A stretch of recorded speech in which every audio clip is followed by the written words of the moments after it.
Good morning in Washington, good afternoon in Europe and in the Middle East. My name is John Herbst and I run the Eurasia Center at the Atlantic Council.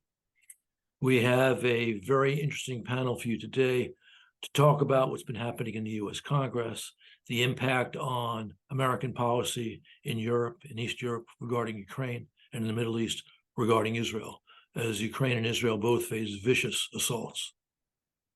We have a terrific panel. Amongst our speakers is Elizabeth Hoffman, who's the Director of Congressional and Government Affairs and a Center for Strategic and International Studies. We have Jonathan Katz, who's the Senior Director for Anti-Corruption, Democracy, and Security at the Brookings Institution. We have former Congressman Thomas Malinowski, who's a Senior Fellow at the McCain Institute.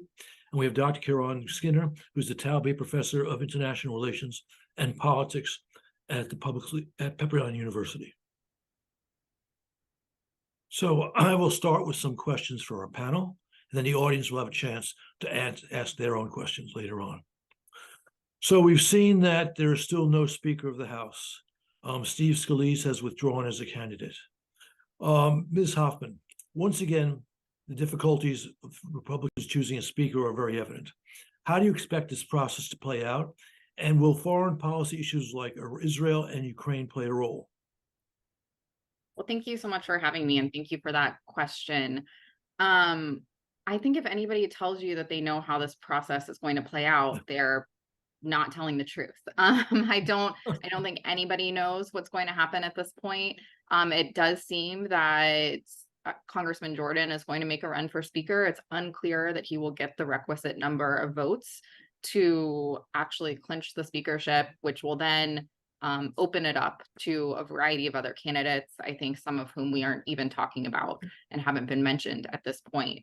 The latest I've heard is that the plan is to stay through the weekend to try to resolve this. Hopefully it is resolved quickly. I think the situation in Israel has given some urgency to this being resolved. So I am hopeful that we'll have some resolution next week. I don't think that that's a guarantee though.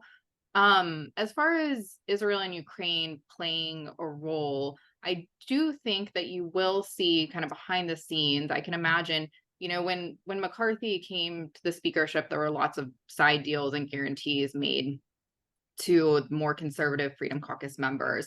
I think the moderate Republicans are flexing their muscles a bit more and looking for some more assurances in this speaker's race. They're going to want to see votes on things like Ukraine. I think the vote on Israel aid is done. It will happen. I don't think there's any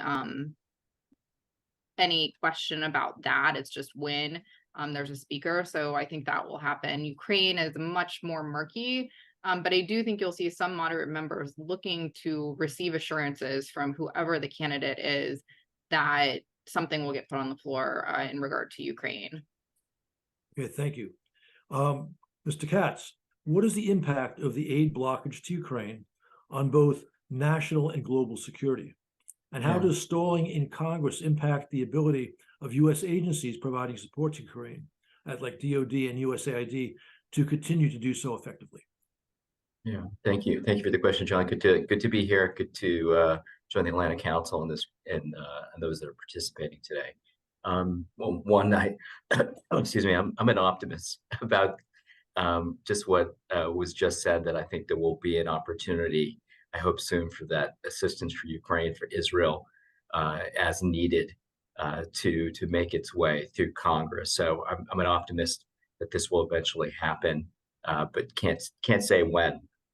You asked a really good question about assistance, and of course, the lack of knowing what is going to be in place for Ukraine is particularly challenging right now, given the ongoing offensive Ukraine has taken it underway.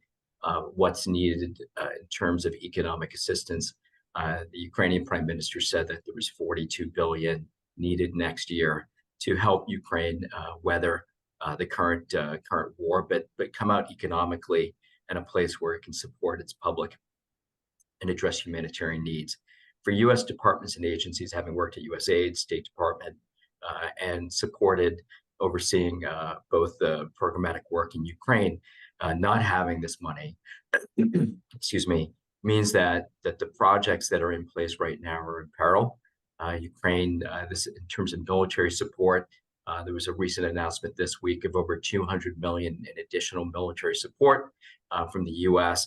that highlights both the ammunition that's needed, air defense support that's needed to Ukraine. If you don't have that in place, it is very difficult to see where Ukraine and how they can plan for future operations when those weapons are not there.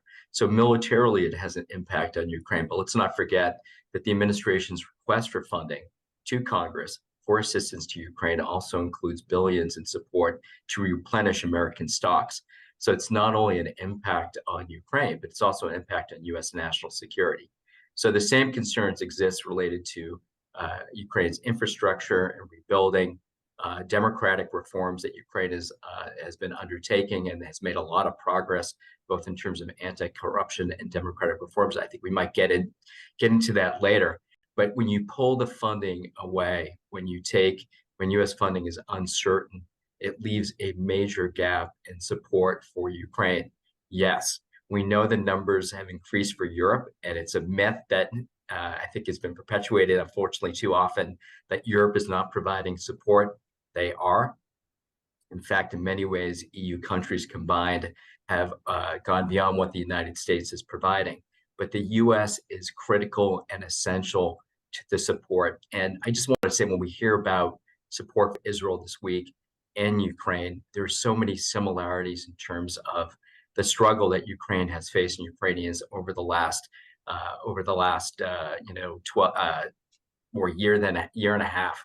And I just think that when we're thinking about assistance and about how you plan for this and carry out assistance, you have to have consistency in that support. And when you don't have consistency, the investments that you make in Ukraine, if it doesn't exist, they evaporate quickly. So the U.S. public, U.S. support, bipartisan members of Congress have over the last year and a half made this enormous commitment to Ukraine. So right now, removing that, pulling the rug out from underneath Ukraine without providing the support that's needed would have a dramatic impact both on Ukraine and its security in the ongoing offensive, but also as an impact in the United States and our allies and partners globally. They are watching very carefully, John, what's taking place in Congress. Our enemies are watching very carefully what's taking place. Mr. Putin, those that are in Iran, Hamas, and they're seeing how the U.S. reacts. And of course, not knowing where U.S. assistance or when it's going to come or at what level is increasingly problematic, and it sends the wrong message to partners and allies. Thank you. Mr. Katz, I think you just teed up my question for Dr. Skinner. Hamas's brutal assault on Israel is yet another authoritarian challenge to the international order. Iran, of course, has been providing drones to Moscow's war on Ukraine, and its support for Hamas in Israel, in the war with Israel, has been evident for many years. Moscow now is also supporting calls for ceasefire in the Middle East, which is, again, something Hamas would like to see. So what we're seeing is rogue actors cooperating to create mischief and undermine our interests around the world. What is the U.S. stake in helping Israel defeat Hamas and Ukraine defeat Putin? John, that's a really big question. I don't know if we have enough time in this panel. That could be the subject of one of your formidable discussions. First of all, I thank you, John, for doing this work at the Atlantic Council and bringing this conversation to the public. It's so critical during these days to have friendly discourse on issues that are really at the heart of Western civilization and our role in the world. And I think that's what this question is really about. So I applaud your efforts, and I've been following your work for years. The international order is at stake, not just because of Ukraine, not just because of the new war in the Middle East, but in this decade of the 21st century, the focus is no longer the global war on terror. Even though terrorism is still a major force in the world, we've just seen this with Hamas and Hezbollah, seen as terrorist organizations by the U.S. government through the State Department. But there is a competition, and I don't want to just call it great power competition. I think that is a bit too narrow, and that may sound counterintuitive. It's China, it's Russia, it's near peers, it's Iran, it's India, it's a whole set of states that have a growing stake in the future of the international order. What these wars do is to underscore that change is happening. And the liberal order that we helped forge in the 1940s with a whole set of precepts around, free markets and democratic values and humanitarian commitments are being challenged. And I think we're all in the thought community trying to understand what that means. And at stake is whether the United States will be the predominant power on earth, the way that it has been for more than 70 years.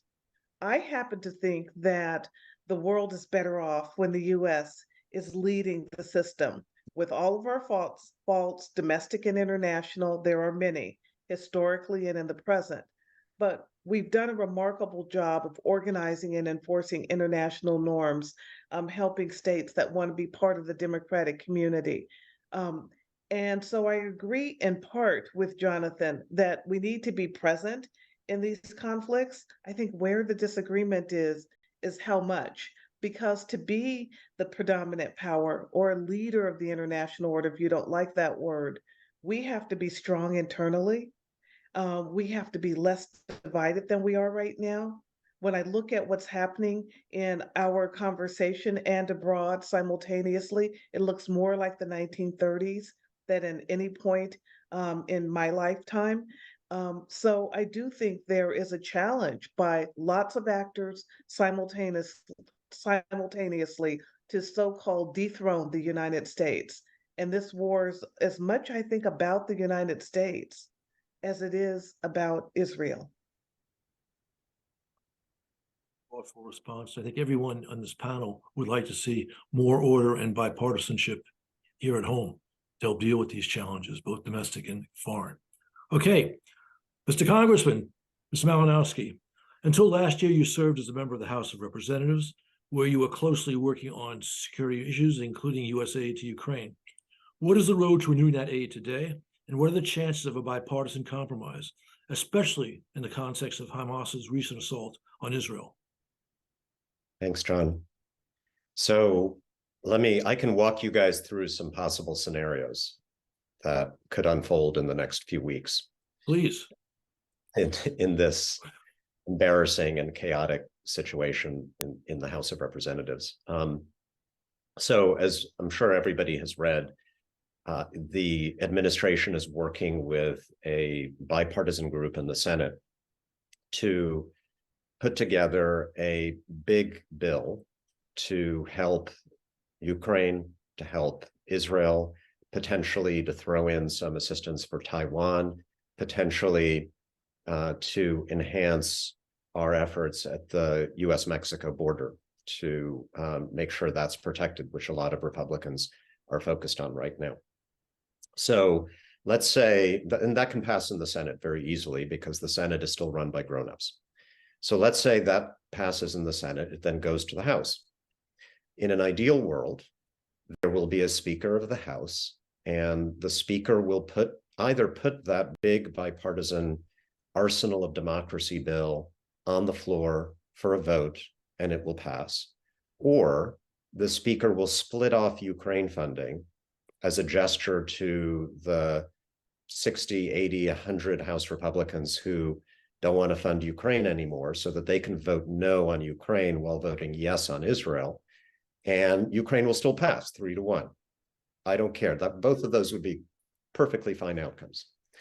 The problem is that I think they're both unlikely. And the reason is, as we can all see, the Republicans are struggling to pick a speaker. Let's say somebody actually achieves this almost impossible goal of uniting the Republican caucus with at least 217 members, that's the magic number, to get himself or herself elected speaker. Having united the Republican caucus in that effort, very hard for me to imagine that that new speaker will immediately schedule a vote on Ukraine that will split and divide the Republican caucus. And yes, there are moderate Republicans who are probably saying, I won't vote for you unless you put Ukraine on the floor.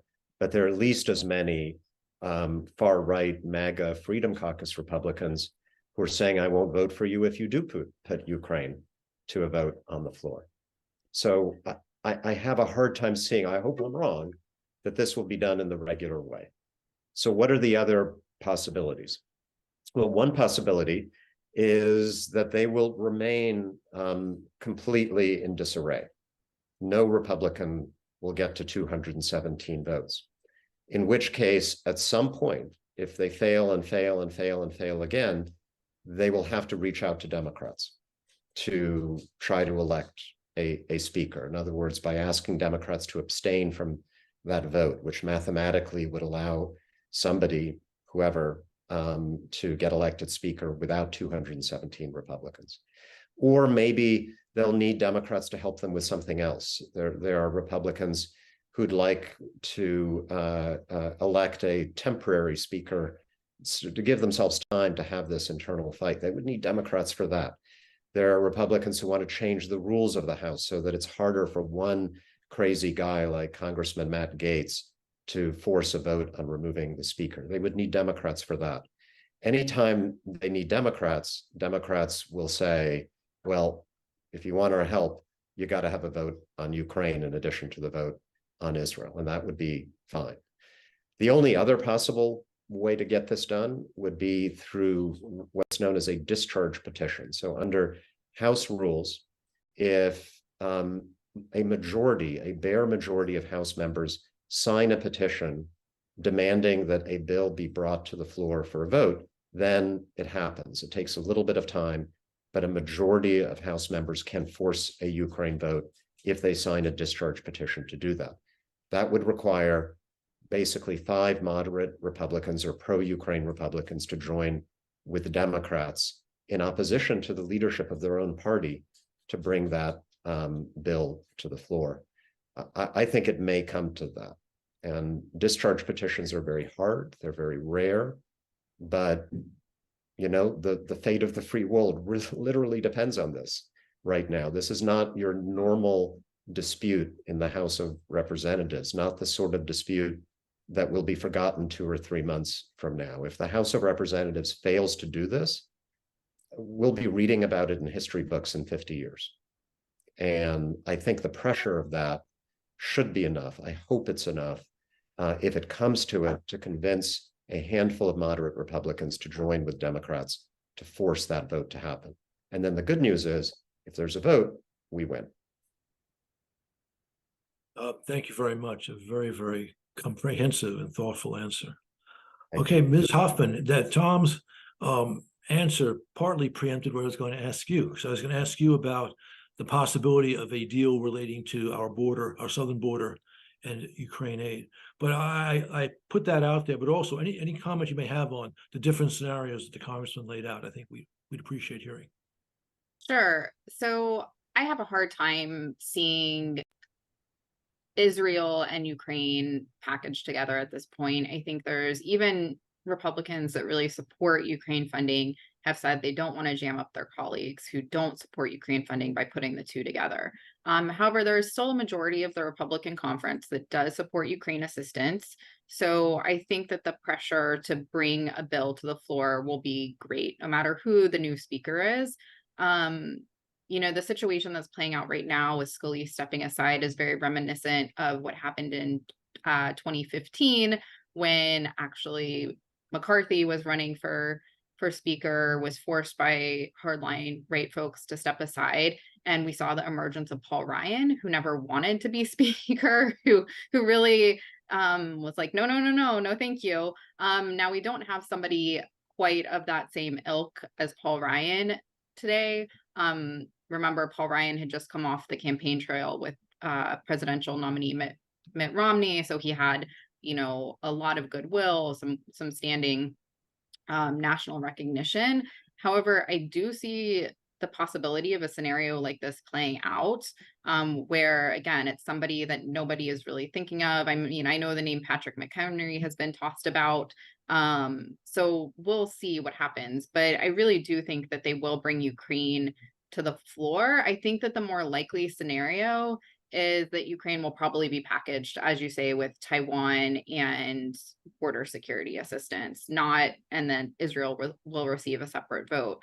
I mean, there was already some funding proposed in the package that the president set up to the Hill that was really, this 24 billion package for Ukraine assistance. About 2.5 billion was really kind of counter China funding. It had nothing to do with Ukraine. So I think the groundwork has already been laid there a bit for some type of China assistance. I mean, the other factors that you have to keep in mind is that President Biden is trying to meet with Xi in San Francisco on the sidelines of the APEC conference in November.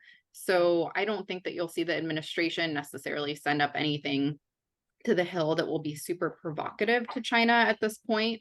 I think that they'll probably do something like what was in the original request that kind of gets at that, but that Congress will come back, they'll plus that up, and then the administration can say, it wasn't us, it was Congress. Let's still have this meeting with Xi. And then, yes, I think border absolutely has to be part of the conversation. I think it will be. That will put some of the Freedom Caucus folks in a hard position. They're not going to want to vote against the border funding, but their opposition to Ukraine is still great enough. I can see them voting against it. But again, you still have, even though more Republicans have migrated from kind of the yes camp on Ukraine to the no camp in some of these amendments on the DoD appropriations bill that was on the floor shortly before the CR passed. You saw about 90 Republicans voting against Ukraine assistance in various amendments. That's up from about 45, I believe, at the initial vote. So you've seen that number double, which is concerning. I think that more needs to be done to make, I mean, President Biden was, before the kind of disarray in the House broke out, President Biden was slated to make a speech to the American people on Ukraine. Obviously, that got put on the back burner because shortly thereafter, everything unfolded in Israel. I hope that he does still make that speech, though. Maybe it's not next week, maybe it's not this month, but I hope that he does make a speech to the American people on Ukraine. I hope the administration continues to really engage Congress on this issue. I mean, what you've heard from some Republicans members who have switched their vote from yes to no is that we don't feel like the administration has a plan to win. We want the administration to come up and say, what is the plan to win in Ukraine? Once we hear that, then we're more amenable. So there's a lot of engagement that needs to happen, but obviously a lot going on, particularly with Israel. I am fearful that there might be some that say, how can we support both? How can we send weapons to Israel? How can we send these things to Israel? How can we send them to Ukraine if Israel really needs them? There was a good piece I would commend. My colleague Mark Cancian wrote a piece kind of looking at the individual weapon systems and which ones really do both sides need. Not all of them. So there is still a way to thread the needle and get both Israel and Ukraine everything that they need. But I am fearful that this will kind of become a talking point that some of the far right will use to oppose additional aid to Ukraine. Thank you again for that very comprehensive answer. Mr. Katz, you also worked in Congress as well as working in previous administrations. I think your views as well on how these various scenarios may play out would be worth hearing. Please. But Tom and Elizabeth gave, sort of, I think, covered most of the water on that. A couple of things I wanted to say. We're in unprecedented grounds. It was the first time a speaker has been removed in this way. We have the specter of January 6th. I think the scenarios that Tom outlined about where this might go in terms of some combination of Republicans and Democrats joining together at some point if dysfunction continues. Nobody here has raised that government funding runs out on November 17th. That CR is so critical to sort of for this Congress to figure out how to how to move forward on funding the entire U.S. government. That alone has enormous ramifications for the U.S. military. You wonder if the government was in shutdown right now, wasn't averted, but it was averted with bipartisan support in the House, which cost McCarthy his speakership. Whether the U.S. would be able to respond in the way that it is right now to Israel. I agree with Elizabeth. The issue I heard a lot about the administration needing to really discuss with Congress sort of how Ukraine wins the war. I think that's extraordinarily difficult to lay out that end game given this conflict, knowing how these wars play out over multi-years.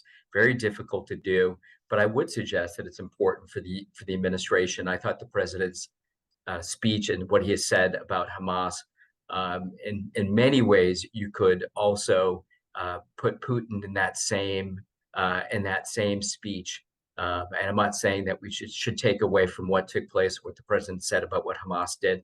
I'm just saying the evil and sort of what has been perpetrated by Mr. Putin in Russia, it needs to be talked about again.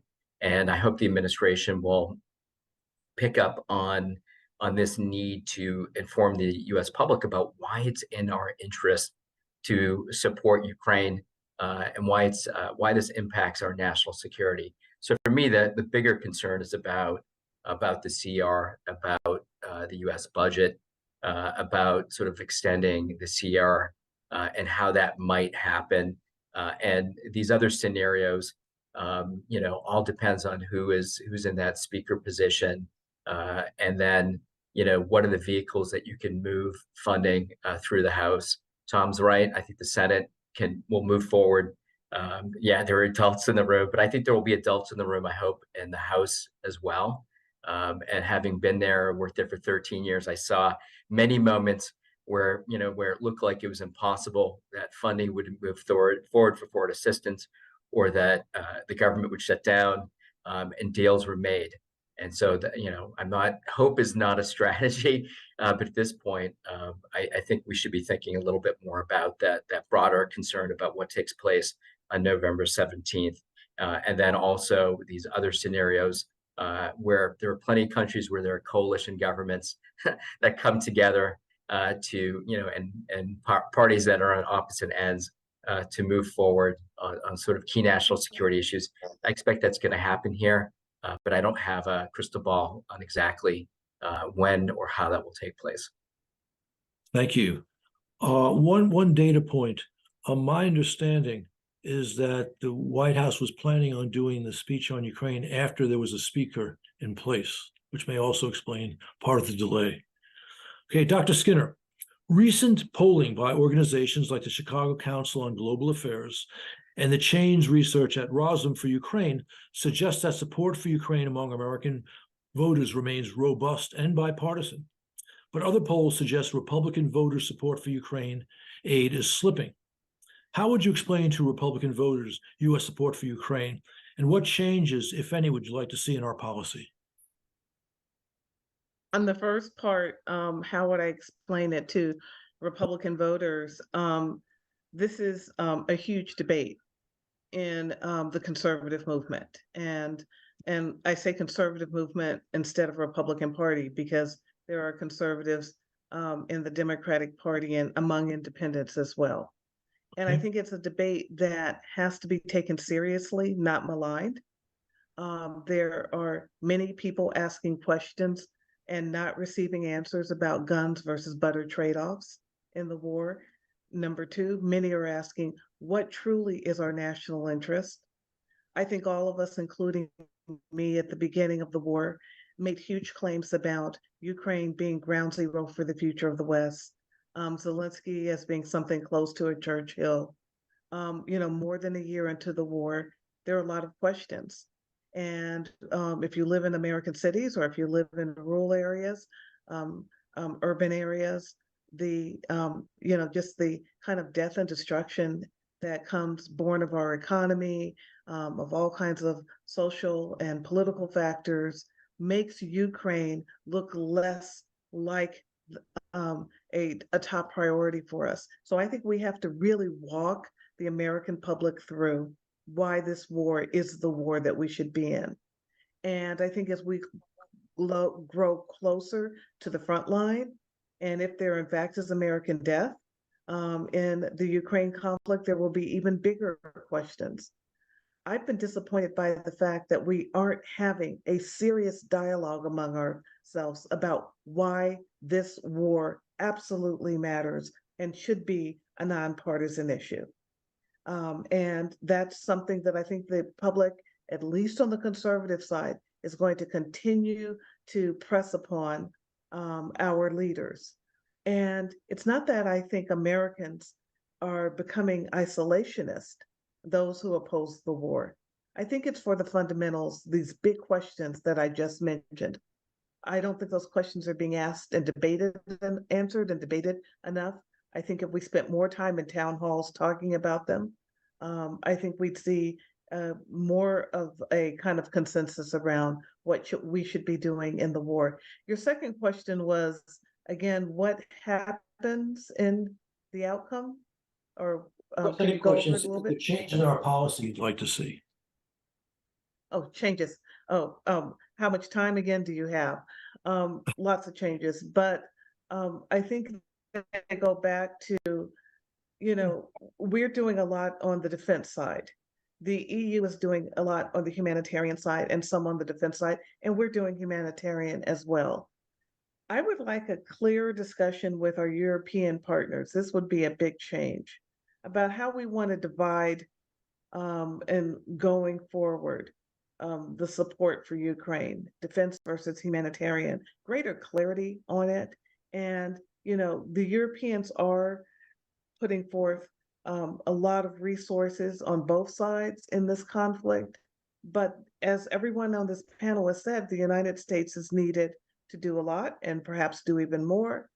But what does that mean for the future of a kind of transatlantic architecture around burden sharing? That's what I'd like to see as part of the change going forward. Thank you very much. All right, I'm fine for our audience. Put your questions in because normally after we go through all of our speakers with 2 questions, we turn to the audience. So, Mr. Congressman, last of the first 8 questions for you. Is the looming 2024 U.S. election influencing calculus on the Hill concerning aid to Ukraine? And if so, how? Yes, absolutely. We're going to have an election that looks like it will be a contest between the President of the United States, who supports Ukraine and Israel and a robust American foreign policy, and the leader of the Republican Party, who doesn't understand why we can't be friends with Putin and would stop aid to Ukraine within 48 hours of being elected. So that is looming. And among other things, it's influencing the debate on the Hill by convincing, I think, virtually every supporter of Ukraine, Republican and Democrat, that when we pass the next aid package, hopefully we will do it despite the difficulties I outlined, that it should be enough to get us through the full 2024, at least past the November election. Because as hard as this is now, it will be even harder to try to do it next spring, next summer, when we're in the middle of this existential contest. Okay, thank you. All right, we do have questions from the audience, so I'll start with what I have. We have a question, and forgive me if I mispronounce your name, Christian Filia. The question is this: Kevin McCarthy was ousted by a vote of Democrats and 8 Republicans, essentially over budget disagreements. To support the White House's bills in Congress, what else can Democrats do now that the Republican Party is so divided? I assume that means what can they do now to make sure we can have a speaker and move on the business of the people? Mr. Congressman, let's give that one to you. Sure. So there may come a moment, as I suggested, when Republicans reach out to Democrats and ask their help in getting a speaker elected. Now, how technically Democrats could do that simply by abstaining from the vote or voting present, because to be elected speaker, you need a majority of those who are voting yes or no. It's an interesting rule, which means that if you don't vote yes or no, then you're not part of that denominator, and the number needed to get a majority becomes lower. So if you have 210 Republicans or 200 Republicans, you can win if Democrats abstain. The question for Democrats is, okay, why should we do that? For example, let's say tomorrow Republicans go to Hakeem Jeffries and say, can we at least make Mr. McHenry the interim speaker with actual powers to pass legislation? And I think responsible Democrats would say, okay, that would be great. That would be in the interest of the country. But what legislation is he going to be willing to pass? Will he, for example, put a Ukraine funding bill on the floor? And if his speakership lasts through the expiration of the current CR, the continuing resolution, will he put another CR on the floor? And if the Republicans are able to make those assurances, then I would hope all the Democrats would say, yeah, we'll help you. But if they can't, and that's what happened with McCarthy, he was not able to make any assurances to Democrats, then what's the point? You don't vote for a speaker to get a functional House if he can't even promise you a functional House. So at any stage here, I think Democrats, if asked for help, are going to have at least some basic minimal conditions. And I think the two important things, I would argue the two existentially important things that this Congress has to do, everything else is relatively trivial in comparison, are number one, support Ukraine, and number two, keep the US government funded. If we Democrats can find Republican partners in doing those two things, then I would strongly argue to my friends, the Democratic friends in the House, that they should be willing to work in partnership with moderate Republicans. For people in our audience who deeply care about Israel as well, I imagine you would either add Israel to the list of two or say that Israeli support is just to be taken for granted. It's a given, yeah. Yeah, okay.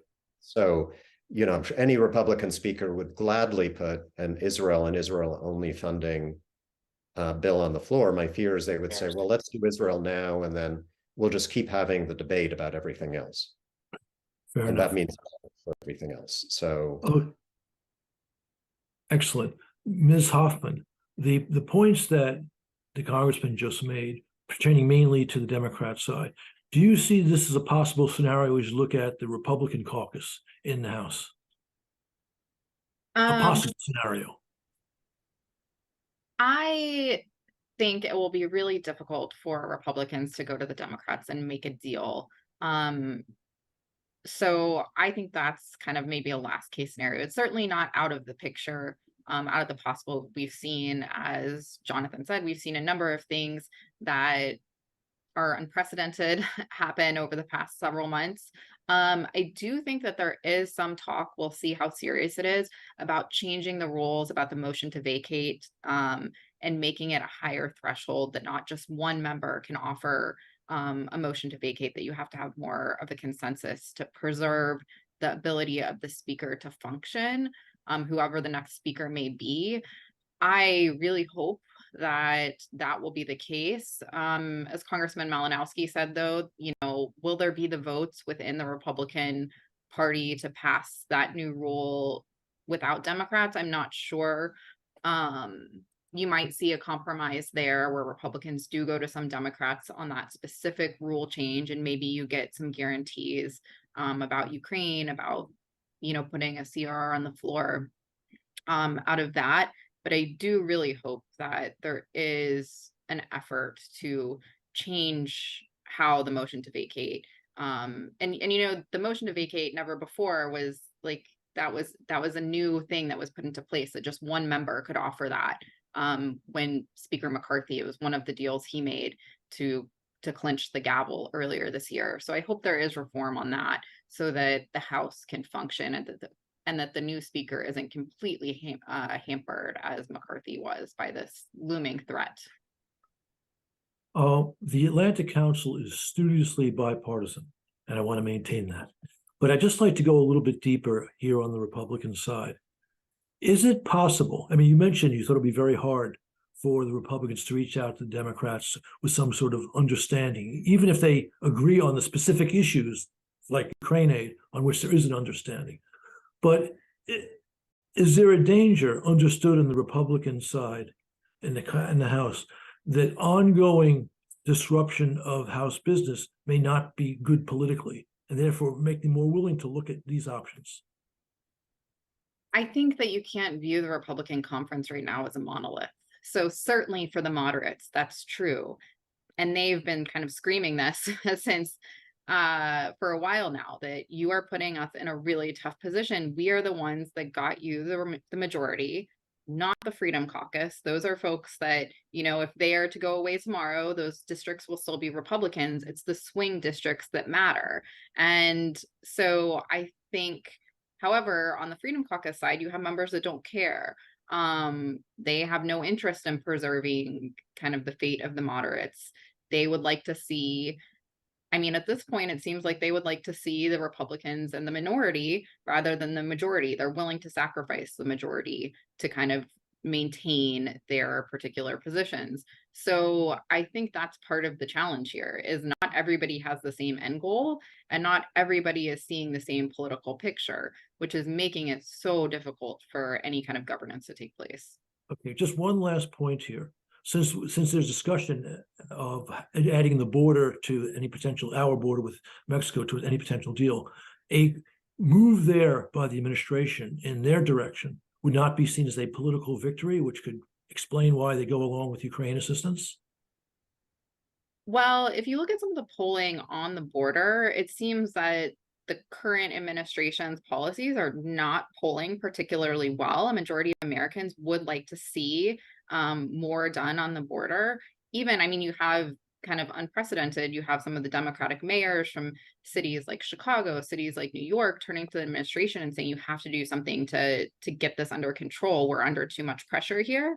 So actually, I think doing something on the border, not only, yes, will it help Republicans? Possibly, but I think it also helps the administration and helps Democrats. So I'm not sure that they do something on the border at their peril.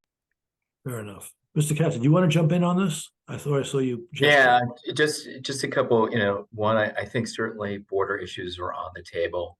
And, in a broader CR, there's of course a number of domestic issues that will likely play in those conversations and sort of how that's funded. But I did want to add two things. One, on the sort of the 2024, of course, members of Congress, Elizabeth, you talked about there's an impact now politically on Republicans because of dysfunction. But there also the backside is when members, as you know, are running in Republican primaries, and if they're primary to the right, they have to worry about that flank. So even the members of Congress on the Republican side that made up that majority still have to worry about their right flank going into to a primary, even if they're in these, especially those that are in sort of districts where Biden won or had a majority. So I think it's very challenging to navigate those politics for those members. But you could just look back and see I think these are very public remarks from a number of Republicans with their on the moderate side frustrated with Republicans on the far right about the process, about not leading, about not doing the business for the people, for the public, for the United States. So I think there's an awful lot of pressure, particularly on those moderate Republicans, and it's right to watch them and see whether or not they are willing at a certain point to reach across the aisle. I just think about the CR that was passed that gave us this 45-day window. That was bipartisan. Democrats reached across, worked with Republicans, including the speaker. You had the input of the White House in that as well. It passed in the Senate. So it can be done. And so finding that right vehicle and moment is particularly important.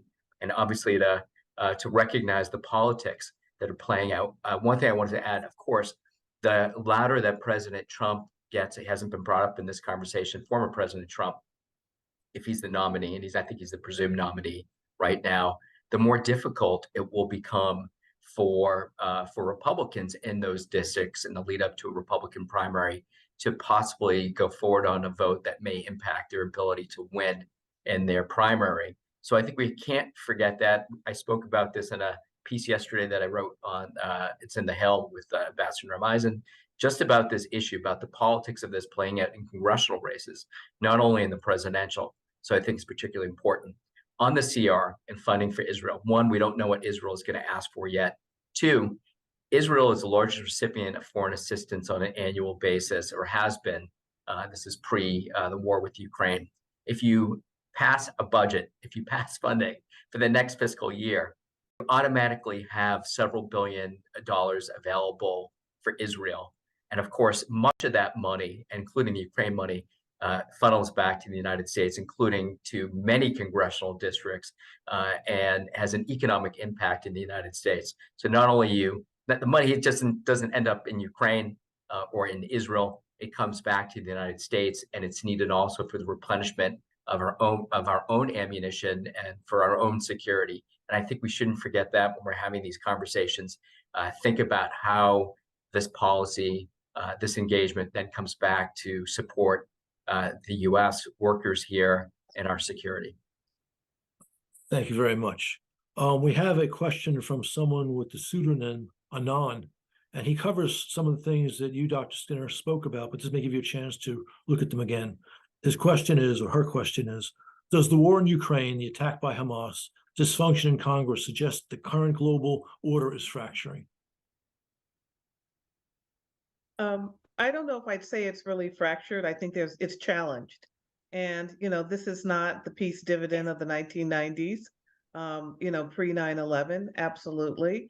And I think we're seeing a number of things come together at once. So we had the end of the Cold War in the late 1980s, early 1990s, peace dividend after that, 9/11, the global war on terror.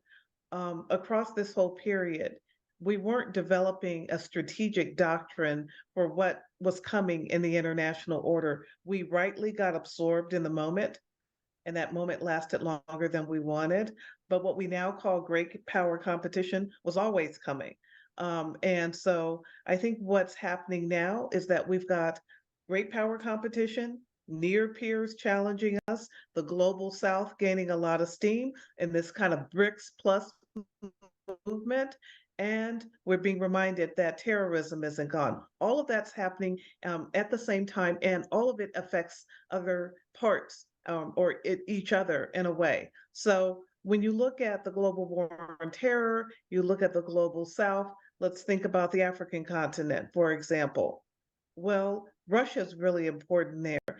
I've said this on air in the past. For me, the Prigozhin being taken down, the bigger challenge was not what does that mean for Russia and his activities in the Wagner Group in Europe?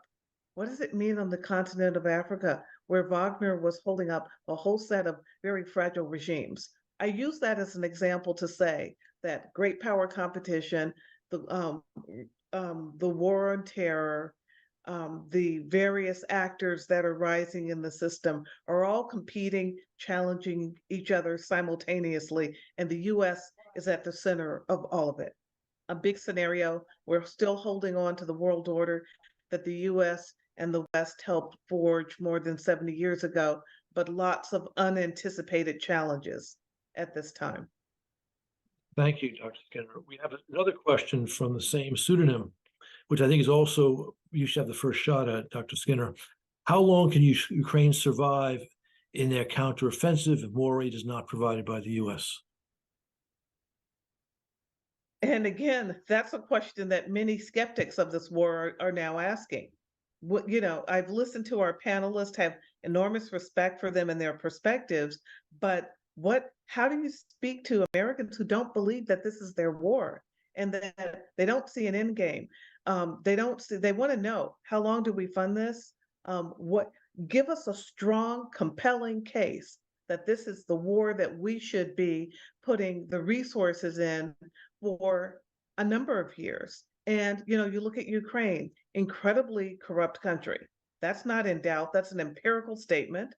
And you think about the devastation in Ukraine, there's going to be huge reconstruction projects. You put reconstruction together with a country that's historically corrupt, more and more corruption from all sides, contractors and so forth. Why is this our conflict? I think that question is really worth debating in a non-polemical, non-shrill way. Big questions around it. And, you know, I'm open to having that conversation, but I think that's underneath this question. How long? Why? Why, you know, Afghanistan, it was worth pulling out there, and then this is the new battlefront. Why is that the case? Can I There are maybe even respond to skeptics that a little bit? about it in Europe. Yes. Huh? Mr. Congressman, go ahead. Or first of all, if we're going to have a debate like that, we shouldn't be comparing our involvement in Afghanistan to our involvement in Ukraine.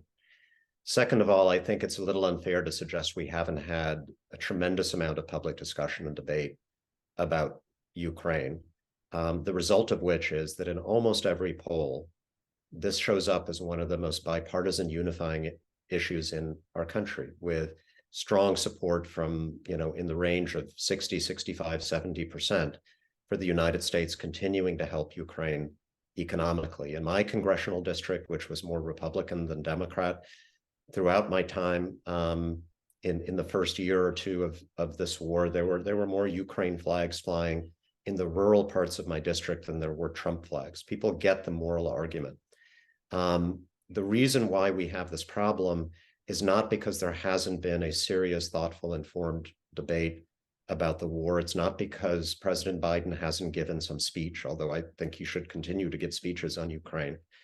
It's because there is a narrow but unfortunately growing faction encouraged by the leader of one of our major political parties, who is not putting forward a thoughtful critique, but encouraging the people I see on my social media who are responding to everything pro-Ukraine with messages along the lines of Zelensky is a communist, Zelensky is a Nazi, maybe he's both Nazi and a communist, he's Jewish, it's the Jews who are pushing us to spend money around the world. We shouldn't be spending any money anywhere in the world. We're only doing it in Ukraine because of a corrupt deal that Joe Biden and Hunter Biden made with these corrupt Ukrainians.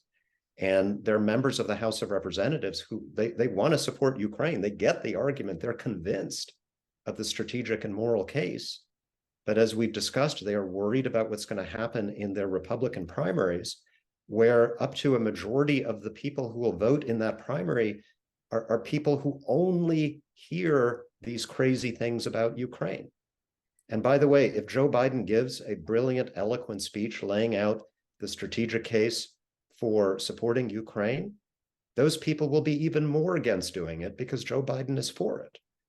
That's the reality of what a lot of House Republicans are facing, that what they are getting from the constituency that chooses the result of their Republican primary is something that is impervious to reason. And that makes it, that's why I've been a little more pessimistic about the House than some of the other folks on this call, because the reality, the political reality for these folks is dire. Kevin McCarthy, absolutely, he proved you can do something bipartisan in the House of Representatives that's good for the country and get fired for it. And the next Republican is going to have to remember that. Okay, Dr. Skinner, I was going to let Mr. Katz address the corruption issue, and then you could respond to both, or you could respond directly now to Congressman Malinowski. What would you prefer? I'll do it your way. Okay. Mr. Katz, the corruptions question, and then we'll come back to you, Dr. Skinner. Yeah. Number one, I understand this has been topic of real conversation, and of course, Ukraine has struggled both in terms of democratic reforms and addressing corruption. I oversaw assistance at a period after 2014, after Russia first invaded both Donbass and illegally annexed Crimea. And so I've seen, Dr. Skinner, directly sort of the progression that Ukraine has taken in terms of building out anti-corruption institutions, the laws that have been put in place, the work that's been done with Ukrainian civil society, with the European Union, overseeing these projects too. So there's been a tremendous amount of progress. And I know it is something that is raised by a lot of members of Congress. There's a lot of information to both share with those that are concerned about this issue. In a couple of weeks, the European Union will make a decision on whether to move forward on Ukraine's negotiations for its membership in the EU. There's a number of conditionalities that Ukraine has been working on, and people that I still work closely with. And you can see progress from constitutional court reform to combating money laundering, to the high courts, to anti-oligarch reform. They've made a lot of progress. I'm happy to sort of go into it, but I don't think that's the issue. I think that means that we shouldn't provide. I think they've made a lot of progress, and there's a lot that's been documented in this area. Much more to do, and it's a good question to raise. But it shouldn't, to debunk some of this, some of the rumors about this, or focus is that Ukraine has made a lot of progress. We should be providing support so that they continue to move forward, both on its membership in the EU, but its democratic and anti-corruption reforms. They're a great example of progress, and I think it shouldn't be the detractor in this conversation. And I will just add one point.